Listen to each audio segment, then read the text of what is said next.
तारीख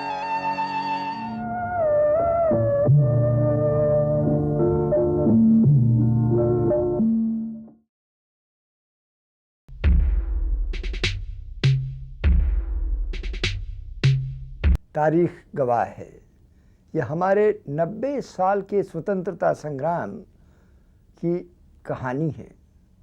यह कहानी 1858 में दिल्ली के बादशाह बहादुर शाह जफर के खिलाफ चलाए हुए मुकदमे से लेकर 1945 में आज़ाद हिंद फौज के सेनानियों और सिपाहियों के खिलाफ चलाए हुए मुकदमे तक की कहानी है। यह कहानी तब शुरू होती है जब लाल किले पर यूनियन जैक फहराया गया और ख़त्म होती है लगभग उस समय जबकि लाल किले से यूनियन जैक उतारा गया है। यह कहानी है हमारे आज़ादी की। यह कहानी है उन मुकदमों की जिनमें लोकमान्य तिलक, मोहम्मद अली साहब, शंकराचार्य कृष्ण तीर्थ जी, महात्मा गांधी और भगत सिंह पर मुकदमे चले और उन मुकदमे को समेटते हुए ये कहानी आगे बढ़ती है। तारीख गवाह है कि इन 6 कड़ियों में एक विदेशी हुकूमत ने अदालतों को अपना राजनीतिक प्रयोजन सिद्ध करने के लिए अपना हथियार बना दिया। तारीख गवाह है कि ब्रिटिश सत्ता ने अगर इन अदालतों का इस्तेमाल लोगों की आज़ादी छीनने के लिए किया तो हमारे महान देशभक्तों ने भी अपने देशवासियों तक अपनी बात पहुंचाने के लिए उन्हीं अदालतों को अपना मंच बना लिया। और इसीलिए तारीख गवाह है, एक और जहां ब्रिटिश हुकूमत के जाली दस्तावेज़ों और फर्जी गवाहियों का यह आईना है, हमारे सेनानियों के क्रांतिकारी बयानों का यह संदर्भ ग्रंथ भी है। हर मुकदमा हमारी आज़ादी की जद्दोजहद का गवाह है। 1857 में हमारी आज़ादी की पहली लड़ाई खत्म हुई और 1858 की शुरू में ही लाल किला एक ऐसे बेमिसाल मुकदमे का गवाह बना जिसमें खुद बादशाह बहादुर शाह जफर को कटघरे में ला खड़ा किया गया। उस पर इल्ज़ाम लगाया गया कि उसने हुकूमत के खिलाफ बगावत भड़काई है। बात अजीब लगती है कि उसको मुकदमा लड़ने के लिए एक वकील तो दिया गया, पर उसी वकील को फिर सरकारी गवाह के रूप में पेश कर दिया गया। कानून के सारे उसूल ताक पर रख दिए गए। कोर्ट की कार्रवाई शुरू करने की इजाजत चाहता हूं।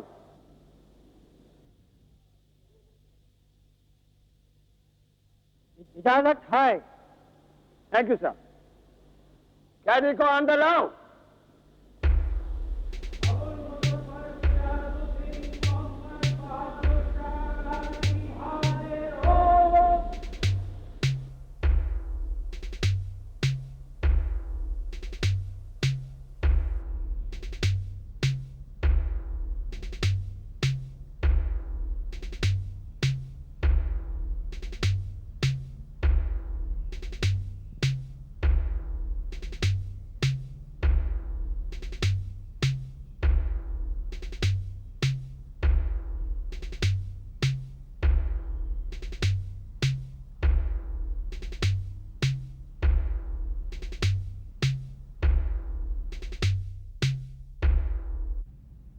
बहादुर शाह, इस मिलिट्री कमीशन का गठन पे तुमको कोई एतराज है?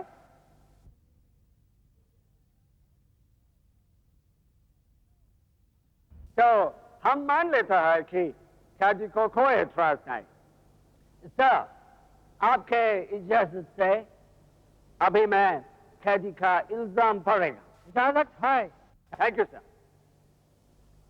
कैदी पर इल्जाम है कि ईस्ट इंडिया कंपनी के फौज का तोपखाना रेजिमेंट का सूबेदार मोहम्मद बख्त खान और कुछ सिपाही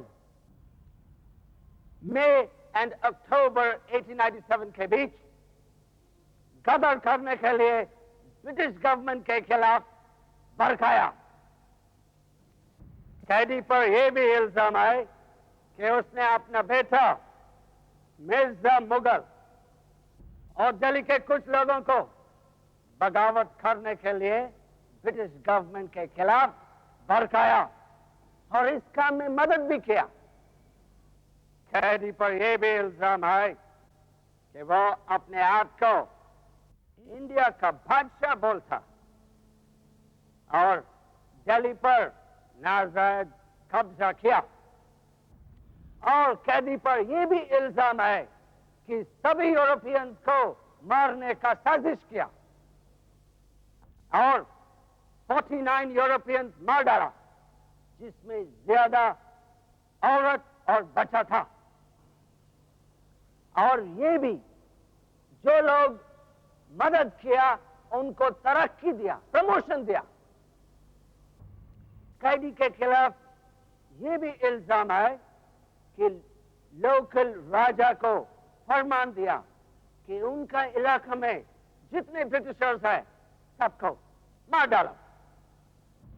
कई सबूत ऐसा है जो कि डायरेक्ट रिलेटेड इस केस से नहीं है, फिर भी गदर की हालत की वजह से मेरा रिक्वेस्ट है कि आप इन्हें रिकॉर्ड करें।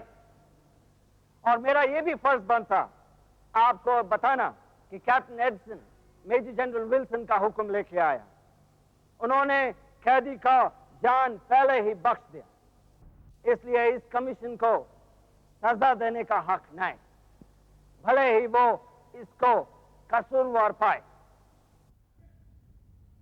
बहादुर शाह, हमको इतना दी जाती है कि तुमको अपना वास्ते वकील करने का कानूनी हक है। अगर ऐसा है तो मैं अपनी मदद के लिए गुलाम अब्बास को बुलाना चाहूंगा। Request be granted.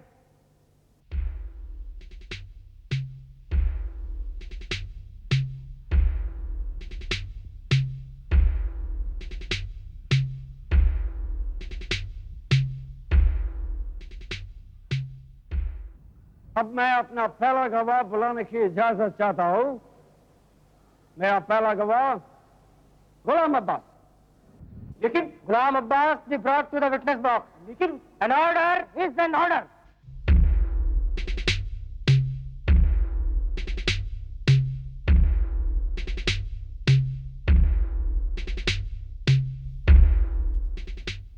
गुलाम अब्बास, 10 मई 57 को जब बागी फौजी मेरठ से आया तो आप किधर थे? मैं उस वक्त इसी दीवाने खास की दहलीज पर खड़ा था। उस दिन जो कुछ भी हुआ उसका बयान करो। उस वक्त करीब 8 बजे थे। तभी मैंने कंपनी के घुड़सवार दस्ते के 5-6 जवानों को इसी ओर आते देखा।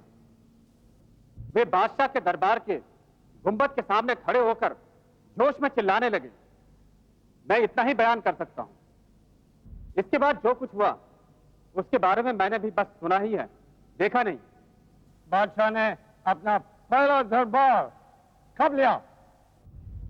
बादशाह ने जिस वक्त बागियों से बात की उसी वक्त से बादशाह के दरबार की शुरुआत मानी जानी चाहिए। Thank you. यू मे गो। तुम जा सकता है।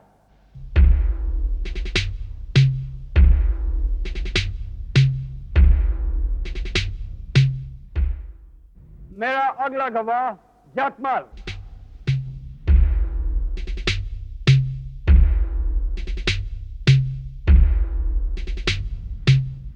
जटमल, बादशाह ने हुकूमत कब संभाला और उनको रॉयल सल्यूट मिला? जी जनाब, सरकारी गोदामों और शहर के बाहर के जखीरों पर तो उन्होंने कब्जा मेरठ से सिपाही टुकड़ियां पहुंचने के दूसरे दिन ही पा लिया था। और शायद 1 हफ्ते के भीतर भीतर उन्होंने सरकारी फरमान भी जारी करना शुरू कर दिया। और हां, 11 मई की रात को उन्हें 21 तोपों की सलामी भी दी गई थी। अब हालांकि मैं ये नहीं बता सकता कि वो कौन सा मौका था। बादशाह के बेटे को सेनापति कब बनाया? जी, गड़बड़ी के 7-8 दिन बाद से ही अफसर उनसे सलाह मशवरा करने लगे थे। एक तरह से कमान उन्हीं के हाथ में थी।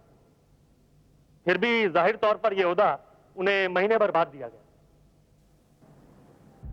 चर्बी वाला कारतूस के बारे में इसके अलावा सिपाही का और कोई शिकायत नहीं। तभी सिपाही का कंपनी के बारे में क्या राय है? जी, वो हमेशा सरकार को अपने जातीय और मजहबी अपमान का दोषी ठहराते थे और यहां तक कि हर एक फिरंगी को हलाक कर देने की बात करते थे जनाब। क्या सभी हिंदू और मुस्लिम बराबर में नाराज है? जी हां, सभी के तेवर बागी थे, हिंदू हो या मुसलमान। जो महल में कत्ल हुआ उसके बारे में आप क्या जानते हैं?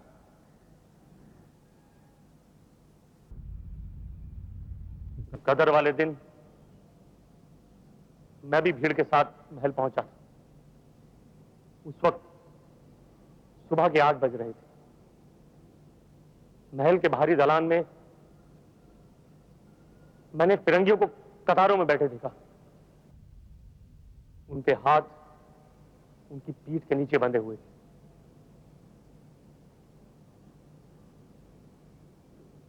कत्लेआम के इस मंजर को देखने की मेरी हिम्मत नहीं हुई जनाब। मैं अपने घर लौट आया।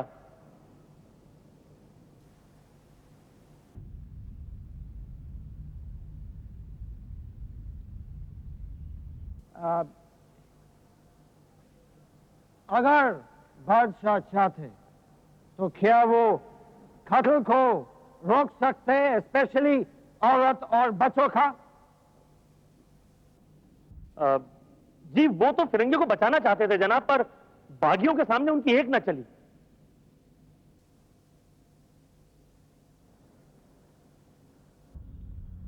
आप क्या कोई सवाल पूछना चाहता है? फ्रेजर साहब का कत्ल करने वालों को मैंने उकसाया था या सिपाहियों ने? जी, दरअसल कत्ल से पहले तक बादशाह को इसकी खबर नहीं थी। दंगाई फिरंगियों को हलाक कर देने पर उतारू थे और बागी उन्हें ऐसा करने पर मजबूर कर रहे थे। मैंने अपने हथियारबंद मुलाजिमों को हत्या करने के लिए उकसाया था। जी देखिए, मैं ऐसा दावे से तो नहीं कह सकता हूं।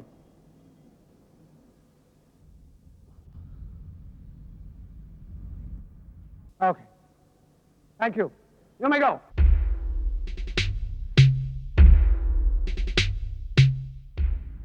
मैं अगला गवाह चुनीलाल को बुलाने की इजाजत चाहता हूं। इजाजत है। चुनीलाल, क्या बादशाह ने कत्ल का हुक्म दिया? हाँ हाँ, ऐसा हुक्म बादशाह ही तो दे सकता है, और ऐसे हुक्म कौन दे सकता था भला? जब कत्ल हुआ तो क्या बादशाह का बेटा उधर मौजूद था? वहां भारी भीड़ थी, उसमें मुझे वो नहीं दिखा, लेकिन मिर्जा मुगल की छत पे खड़े हुए मैंने उस वक्त कुछ लोगों को जरूर देखा था। और ये भी सुना है कि मिर्जा मुगल जाली की ओट में से सब कुछ देख रहा था। हाँ। Okay, thank you, you may गो।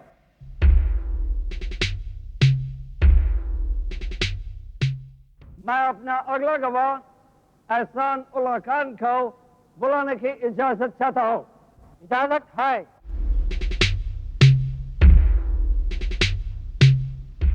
कदर में बादशाह के हुक्म से कोई कोर्ट डायरी था जिसमें किले का कार्रवाई का रिकॉर्ड था।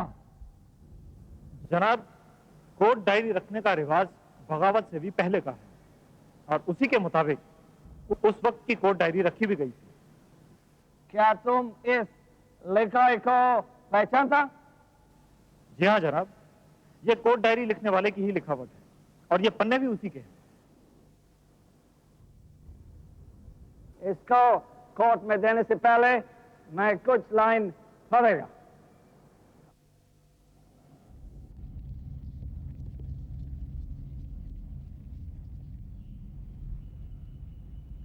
डायरी में लिखा है, बादशाह का दरबार दीवान ए खास में लगा हुआ था। 49 अंग्रेज कैद में थे। फौज उन्हें मार डालने के लिए उन्हें कब्जे में लेना चाहती थी। बादशाह ने उन्हें फौज के हवाले करते हुए कहा, फौज की जैसी मर्जी हो वैसा ही करे। और आखिरकार उन कैदियों को कत्ल कर दिया गया। अब मैं आपको एक लेटर भी पढ़ के सुनाऊंगा।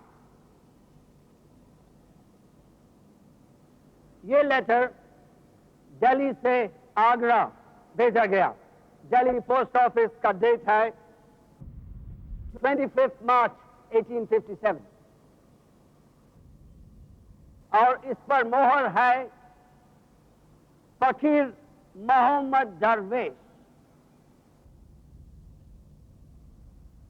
ये लेटर आगरा के लेफ्टिनेंट गवर्नर मिस्टर कोलविन के कागज में मिला।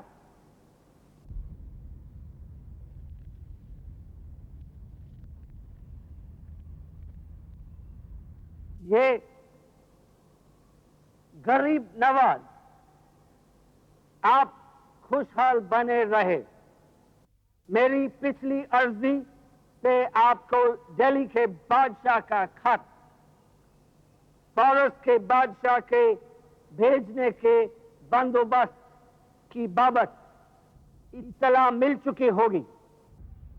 इस बीच पीरजादा हसन अस्करी ने 2 लोगों को खत के साथ फारस भेज दिया। हसन अस्करी ने दिल्ली के बादशाह को यह भी भरोसा दिलाया कि फारस के शहजादे ने बशीर पर कब्जा जमा लिया है और अब उसकी फौज कंधार और काबुल होते हुए दिल्ली की ओर बढ़ रही है। क्या आप कोई मोहम्मद हुसैन अस्करी को जानता? जी हाँ, वो दिल्ली गेट के पास रहते थे और बादशाह के पास अक्सर आया जाया करते थे। क्या उनके पास कोई स्पेशल पावर है भविष्य बताने का? जनाब वो ख्वाबों के मतलब बताया करते थे, यहां तक कि वारदातों का बयान घटना से पहले कर देते थे। क्या उन्होंने ब्रिटिश फौज से जंग के बारे का भविष्य बताया? जंग के दौरान तो नहीं। हाँ, 2 बरस पहले बादशाह की ओर से उन्हें 400 रुपए दिए गए थे, जो उन्होंने किसी सिद्दी खंबार को दिए थे। बताया गया था कि वह मक्का जाने वाला है, लेकिन जब बाद में बात का खुलासा हुआ तो पता चला कि वह फारस गया था। जब उनको फारस जाना था तो ऐसा क्यों बोला कि मक्का जा रहा है? अब जनाब इस बारे में तो मैं कुछ नहीं बता सकता हूं, लेकिन हाँ इतना मैंने जरूर सुना था कि पीरजादा ने उसे बादशाह की मोहर वाले कुछ कागजात देकर फारस के सुल्तान के पास भेजा था। क्या दिल्ली के मुस्लिम्स को ब्रिटिश फारस जंग में स्पेशल दिलचस्पी है? नहीं जनाब, ऐसी कोई बात नहीं है। वैसे भी दिल्ली के मुसलमान सुन्नी हैं और फारस के शिया। Okay, thank you, you may go. मेरा अगला गवाह मुकुंद लाल को बुलाने की इजाजत चाहता हूं। इजाजत है।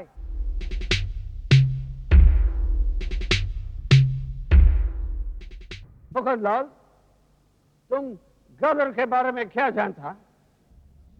दिल्ली के बादशाह करीब 2 साल से सरकार बहादुर से नाराज थे और उन्होंने अंग्रेजों से सहयोग ना करने की ठान ली थी। बगावत के करीब 20 रोज पहले दिल्ली को खबर लग गई थी कि फौज गदर के लिए तैयार है। हालांकि तब यह नहीं पता था कि बागी सीधे दिल्ली पहुंचेंगे। दिल्ली पहुंचकर वे सीधे बादशाह की खिदमत में हाजिर हुए और उन्होंने उन्हें अपना बादशाह मानने का ऐलान कर दिया। इसके साथ ही उन्होंने शहर में घुसकर रेजिडेंट साहब की हत्या कर दी और फिर तो अंग्रेजों को चुन चुनकर सरेआम ही मारा काटा जाने लगा। महल में बंद औरत और बच्चे का कत्ल किसने किया? इन लोगों को 3 दिन तक यहां इकट्ठा किया जाता रहा। चौथे दिन मिर्जा मुगल की अगुवाई में घुड़सवार और पदाती दस्ते के जवान इनकी हत्या की इजाजत के लिए बादशाह के पास पहुंचे। बादशाह तब महल में ही थे। मिर्जा मुगल और बसंत अली खां भीतर चले गए। करीब 20 मिनट बाद आकर उन्होंने बताया कि बादशाह ने फिरंगियों के कत्ल की इजाजत दे दी। इसके बाद बादशाह के हथियारबंद सिपाहियों ने बागी फौजियों की मदद से तमाम कैदियों को मौत के घाट उतार दिया। तुम और क्या जानता है? इतना ही,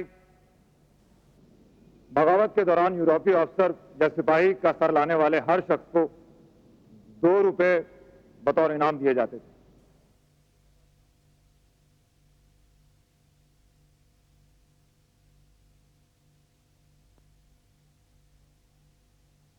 क्या आप कोई जवाब तलब करना चाहेंगे?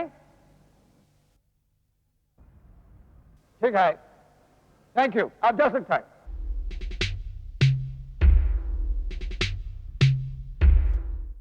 आप अपने बचाव में कुछ कहना चाहता है तो आपको इसका मौका दिया जाता है।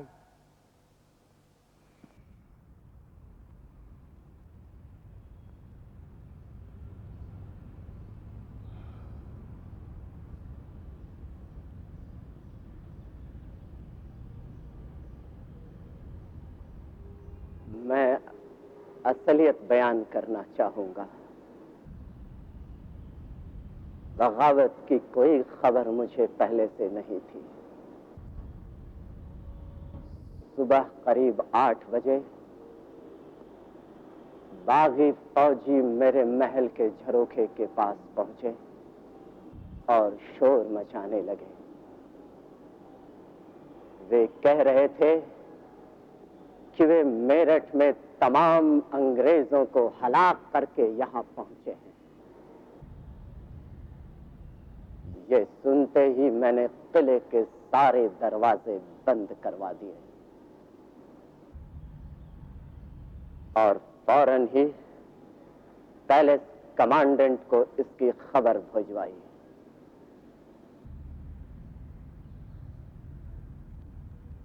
इत्तला मिलते ही वे यहां पहुंचे और महल के झरोखे से ही बागी फौजियों से बातचीत की और ये कहते हुए वे चले गए कि वे गदर दबाने का इंतजाम करने जा रहे हैं। थोड़ी ही देर बाद फ्रेजर साहब वहां पहुंचे और 2 बंदूकें मंगवाई।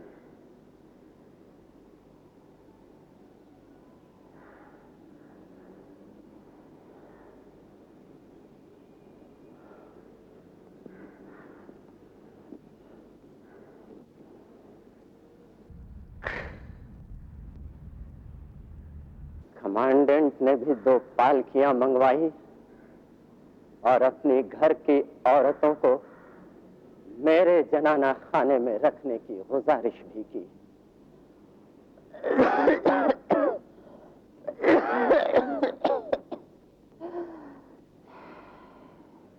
मैंने उन्हें मारने का हुक्म कतई नहीं दिया और ना ही दूसरे अंग्रेजों का कत्ल करने की इजाजत दी।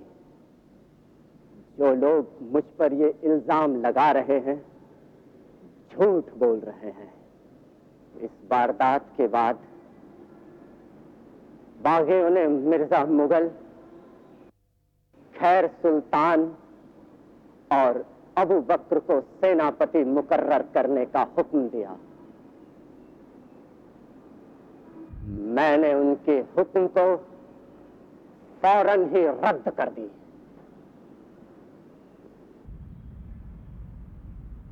पर बाद में उनका गुस्सा देखते हुए मैंने चुप्पी साध ली। सबों की मंजूरी के बाद मिर्जा मुगल को सेनापति मुकर्रर कर दिया गया। रही बात हुक्मनामे पर मेरे दस्तखत की, तो मैं तो उनका कैदी ही था। वे लोग मुझसे अपनी मनमानी करवाते रहे। अपनी बीवी बच्चों के कत्ल के अंदेशे से मैं उनकी मनमानी मानने पर मजबूर था। मिलिट्री कमीशन की जांच रिपोर्ट मिलने के बाद हिंदुस्तान के लुटेरों ने इस मुल्क के बादशाह को ही देश निकाला देकर रंगून भेज दिया। ये चुनाव उनकी बीवी जीनत महल और बेटे जवां बख्त पर छोड़ दिया कि वे चाहें तो बादशाह के साथ रंगून चले जाएं या फिर बंगाल में कैद की सजा काटें। उन्होंने बादशाह के साथ रंगून जाना ही मंजूर किया। रंगून में ही 1862 में बहादुर शाह का इंतकाल हो गया।